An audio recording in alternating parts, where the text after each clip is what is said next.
When you spend so much time breastfeeding and pumping, it's essential that you know how to store that liquid gold. If you're still pregnant, keep in mind that it's not recommended that you start pumping until after baby's born, ideally 4 to 6 weeks after. Okay, now let's go over how to make sure that baby's milk stays nutritious and safe. Breast milk can be stored in glass containers, BPA-free plastic containers, or specially designed breast milk storage bags. Make sure you label all your containers with the date and the time that you expressed your milk. Milk can be stored in the fridge or the freezer if baby isn't going to eat it right away. Keep in mind that milk that is frozen will expand, so make sure you leave some space at the top of your containers. Breast milk is good in the refrigerator for 3 to 5 days before it'll spoil. It's good in the freezer for 3 to 6 months before nutrients start to deplete. Once frozen milk has been thawed, it's good in the refrigerator for up to 48 hours if it's unused, and it should not be refrozen. If frozen milk has partially thawed, like if there's a power outage, if it still contains ice crystals, it is considered safe to refreeze.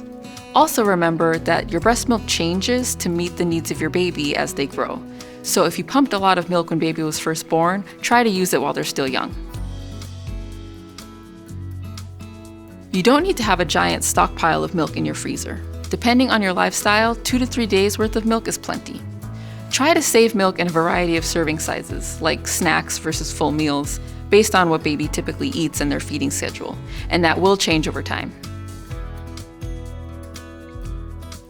Thawing frozen breast milk can be done in the refrigerator overnight, or by putting the container of milk in a bowl of warm or tepid water, or by holding it under running water. You don't need to warm breast milk, but you can. You can place the sealed container of milk in a bowl of warm water, or you can hold it under warm but never hot running water for a few minutes. You can test a few drops of it on your wrist. Never heat breast milk directly on the stove or in the microwave. So how much milk do you send with your baby to daycare? If you've just been breastfeeding, it might be hard to figure out how much your baby eats in ounces, so you can send them with a little bit more than you think they'll need. Always make sure you put baby's name on the label on your containers. For some people, pumping breast milk is not a viable option if they have to be separated from their baby. If you find yourself in this situation, there are many formulas baby can take to grow happily and healthily.